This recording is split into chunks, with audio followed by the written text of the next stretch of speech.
A paz do Senhor, meus irmãos. Aqui quem vos fala é o pastor Augusto Bisneto. Nós estamos agora para refletir a respeito de mais um tema maravilhoso que é bem comentado, né? Uma questão que muitas pessoas, quando falam conosco no trabalho da evangelização, é comum a gente ouvir as pessoas tocando neste assunto. Quero então abordá-lo já lhe pedindo, né, que você nos abençoe, compartilhando este vídeo, dando seu like, faça esse vídeo chegar ao máximo de pessoas como um instrumento na obra da evangelização. E se inscreva no nosso canal, ative lá o sininho para que você possa, em primeira mão, estar recebendo novos vídeos que nós estaremos enviando. Vamos abordar o tema: todos são filhos de Deus? Uma pergunta, uma interrogação. Quero já contextualizar esse tema, deixando claro que a escolha desse tema ela se deu, pode parecer até estranho, né? Dentro do cenário religioso, cenário cultural brasileiro, essa pergunta. Até porque somos marcados pela cultura ocidental, que é perpassada pela tradição do cristianismo. Nós temos uma influência muito significativa, eu diria que basilar, do cristianismo na nossa cultura em todas as áreas. Muitas pessoas podem achar, tem essa ideia já cristalizada, já é uma ideia que está absorvida, de que todos são filhos de Deus. E nós vamos agora ver o que a Bíblia diz a respeito deste assunto.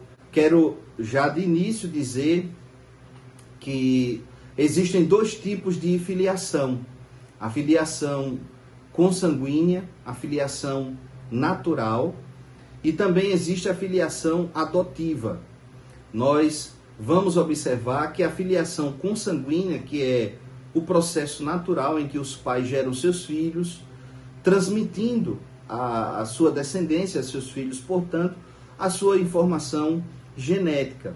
Esse vínculo gerado de pai e filho, através da filiação natural, a filiação consanguínea, ele é indissolúvel, ele não pode ser rompido, não pode ser quebrado de forma alguma. Tanto é que hoje, com nossa atual ciência, é possível você pegar, através de restos humanos, fazer uma comparação genética com a pessoa que está viva e poder determinar se existe ali um padrão genético que ligue os dois, determinando, por exemplo, se é pai, se é filho daquela pessoa. Esse modelo de filiação natural, a filiação consanguínea, não é o modelo de filiação apresentado nas Escrituras em relação ao homem com Deus.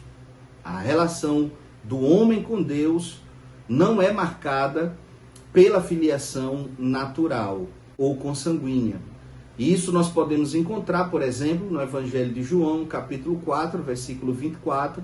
O texto bíblico declara de forma bem categórica que Deus é um ser de natureza puramente espiritual, sendo, portanto, impossível ele relacionar-se com alguém ou de forma sexual ou de alguma outra forma. Isso não acontece à luz das Escrituras. Todo o processo de filiação natural se dá do homem para com o próprio homem. Nós vemos também em João, capítulo 3, versículo 16, a Bíblia afirmando que Deus ele teve um filho, e a Bíblia intitula esse filho de Deus como sendo filho unigênito, ou seja, o único gerado, deixando claro que o único ser humano que foi gerado por Deus e, portanto, é o filho unigênito, é o filho único gerado por Deus, foi Jesus Cristo. E isso se deu porque a concepção de Jesus ela foi diferente da concepção natural, ela contrariou a lógica da concepção consanguínea, né? Tendo em vista que achava-se ali o óvulo de Maria, mas não havia uma espermatozoide, nem de José, nem de nenhum outro homem, para fecundar aquele óvulo. A fecundação se deu de forma milagrosa, onde o próprio Deus, ele fecundou o óvulo de Maria para que ela se achasse grávida da pessoa de Jesus Cristo.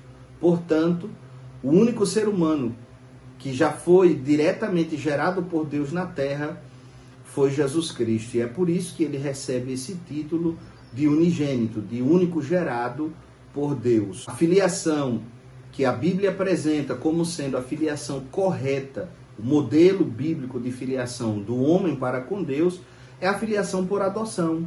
E isso nós podemos ver na carta de Paulo aos Gálatas, no capítulo 4, os versículos 4 e 5, quando está escrito que, vindo a plenitude dos tempos, Deus enviou seu Filho, nascido de mulher, nascido sob a lei, para remir os que estavam debaixo da lei, a fim de recebermos a adoção de filhos. Então, com muita clareza, o apóstolo Paulo, inspirado pelo Espírito Santo, diz que por meio da pessoa divina de Jesus, Deus proporcionou a nós, seres humanos, o privilégio de sermos recebidos como filhos por adoção através da fé na pessoa bendita de Jesus. E eu gostaria de conversar agora sobre como se dá, como ocorre essa filiação. E é importante a gente observar alguns fatos. Por exemplo, eu quero logo afirmar que essa filiação ela não é automática. A adoção, esse processo de filiação por adoção, não é automático. Isso não acontece desde o nascimento do homem. Todos os homens, ao nascer, já são adotados como filhos de Deus. Não é isso que a Bíblia ensina. Até porque no mundo plural que a gente vive, onde temos um pouco mais de 8 bilhões de habitantes, e nós temos povos de milhões, ou passa até de bilhão de habitantes, que não são marcados por uma tradição da cultura do cristianismo, como por exemplo os chineses, que tem mais de 1 bilhão e 400 milhões de habitantes, e eles não têm a tradição da cultura do cristianismo, né? Hoje, por exemplo, o que prevalece na China é a cultura marxista, é uma visão de mundo que exclui Deus do centro, que põe o homem como centro, de modo que gerações inteiras de chineses nasceram, cresceram, morreram, sem saber quem é Jesus. Nós temos os indianos, que também são mais de 1 bilhão e 300 milhões de habitantes, que adoram a mais de 2 milhões de deuses, que tem no seu panteão de deuses uma infinidade de deuses, e eles não acreditam na pessoa de Jesus Cristo, eles não entendem quem foi Maria, mãe de Jesus, enquanto uma mulher santa, escolhida por Deus. Eles não sabem quem é o Deus da Bíblia, o Deus das Escrituras, Pai, Filho e Espírito Santo. Temos ainda os japoneses, uma nação com quase 190 milhões de habitantes aproximadamente, cuja religião principal deles é o budismo. A crença deles é o budismo, que é uma crença em que a pessoa acredita na existência de um Deus que não é pessoal, ou seja, Deus não pode relacionar-se com a sua criação, que quem governa o mundo hoje são os espíritos dos seres humanos que morreram, foram reencarnando e depois de sucessivas reencarnações foram evoluindo até se tornarem seres de luz. Sendo assim, os japoneses, os chineses, os indianos, eles não têm por tradição uma cultura marcada pelo cristianismo. Ainda podemos falar dos muçulmanos. Nós temos hoje 1 bilhão e 200 milhões de muçulmanos no mundo. O muçulmano diz que Jesus era filho de uma relação sexual de José e Maria. A fé muçulmana também afirma que Jesus não é filho de Deus, que Jesus não ressuscitou. Afirma que Jesus casou e teve filhos. Eles não reconhecem a existência do Espírito Santo. A fé muçulmana, portanto, reduz Jesus da condição de Deus filho para apenas um profeta que, diga-se de passagem, foi inferior ao profeta maior da religião deles, que é Maomé. Portanto, Maomé ocupa uma posição superior a Cristo na crença muçulmana. Temos ainda vários povos africanos que cultuam deuses ancestrais, que têm as suas crenças nos seus orixás e adoram aos seus deuses, o seu panteão de deuses que estão relacionados às forças da natureza. E eu faço aqui uma pergunta: como pode um muçulmano que não acredita em Jesus, que não conhece Jesus, ou mesmo um japonês budista, ou um chinês ateu, marxista, ou um indiano politeísta, adorador de muitos deuses, ou um africano que é adorador dos orixás, como essa pessoa vai ter Deus no coração, vai ter Jesus no coração, desde que nasceu, vai ser filho de Deus por adoção, desde que nasceu, se essa pessoa nem crê em Jesus? Então, quero aqui deixar claro que existe sim algumas formas dessa filiação ocorrer, né? E a Bíblia ensina isso, a Bíblia deixa isso claro. Quero dizer que, por exemplo, no Evangelho de João, capítulo 1, versículo 12, o texto bíblico diz claramente que a filiação por adoção se dá através da fé.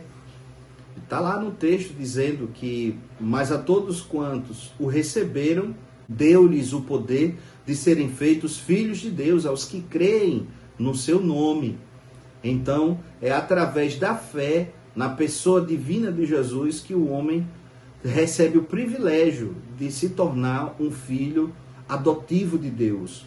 E em Gálatas, capítulo 3, versículo 26, está escrito que todos são filhos de Deus através da fé. Então, nós vemos que o critério determinado por Deus para que o homem seja recebido como um filho adotivo é a fé na pessoa bendita de Jesus. Que leva a gente a problematizar a respeito desse assunto da fé.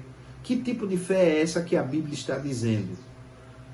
Que fé é essa que a Bíblia diz que é capaz de dar ao homem o privilégio de ser recebido por Deus como filho adotivo? Então, quando nós vamos analisar a fé à luz das Escrituras Sagradas, nós vamos encontrar pelo menos 3 tipos de fé na Bíblia Sagrada. A fé natural, que está lá em Tiago, capítulo 2, versículo 19, a Bíblia diz que é a fé que qualquer pessoa tem, até os demônios creem que Deus existe. É aquela fé, eu já tive a oportunidade de ir 2 vezes evangelizar no presídio, e quando a gente pergunta aos detentos ou reeducandos, né, se ele acredita em Deus, eu ouvi de todos a quem a gente abordou categoricamente afirmar, dizendo: eu tenho muita fé em Deus. E ainda teve outros que disseram: eu tenho fé também em Nossa Senhora, tenho fé no Padre Cícero. Esse tipo de fé, a fé que as pessoas, que todos têm, né, dizendo: não, eu creio que existe um Deus, eu creio que ele criou tudo, que o universo não tem como, com a sua complexidade, ter surgido por si mesmo, mas não sei quem é Deus, não tem um relacionamento pessoal com Deus. Essa é a fé natural, é a fé que qualquer pessoa que não tem compromisso com Deus possui. É a fé simplesmente de saber que Deus existe, mas não envolve compromisso nem obediência. O segundo tipo de fé está lá em 1 Coríntios 12, o versículo 9, que é a fé como um dom espiritual, é a fé como uma capacitação divina para que a pessoa seja utilizado com os dons de poder que estão descritos em 1 Coríntios capítulo 12. E temos o terceiro tipo de fé, que é a fé salvadora. Essa se encontra em Efésios capítulo 2, versículo 8 e 9, aonde está escrito, né, que pela graça, pela misericórdia, por um favor de Deus ao qual nós não merecemos, nós somos salvos. Mediante, ou seja, através da fé. Então nós vemos que existe na Bíblia um terceiro tipo de fé, que é a fé capaz de produzir a salvação. É a fé que de fato qualifica o homem a ser recebido como filho de Deus por adoção em Jesus Cristo. E essa fé possui algumas características que são bem marcantes. Por exemplo, é a fé que envolve compromisso, que envolve obediência, é a fé que faz com que o homem reconheça Jesus não apenas como Salvador do mundo, mas também como seu Senhor pessoal, como seu dono, seu proprietário, de modo que a partir do momento que o homem desenvolve esta fé salvadora, ele vive por Cristo, para Cristo. Ele estabelece Jesus como alvo prioritário na sua vida. É por isso que Paulo, escrevendo aos Gálatas, no capítulo 2, versículo 20, ele diz: já não vivo eu, mas Cristo vive em mim, e a vida que agora eu vivo no corpo, eu vivo pela fé nele, que a si mesmo se entregou e me amou. Então, a verdadeira fé, a fé salvadora, é a fé que produz renúncia. E Jesus disse isso em Lucas, capítulo 9, versículo 23. Se alguém quiser vir após mim, negue a si mesmo, tome a sua cruz e me siga. Não existe possibilidade do homem tornar-se filho de Deus por adoção, se não for através desta fé que envolve renúncia, que envolve obediência, que envolve reconhecimento do senhorio de Cristo na sua vida e que envolve submissão à vontade de Deus. Então, que Deus em Cristo lhe abençoe ricamente, que você receba o nosso carinho, o nosso abraço fraternal, que esta palavra seja canal de bênção em sua vida, e fica aqui a nossa gratidão por você estar assistindo esse vídeo e compartilhando. Que Deus lhe abençoe. Muito obrigado pela sua atenção.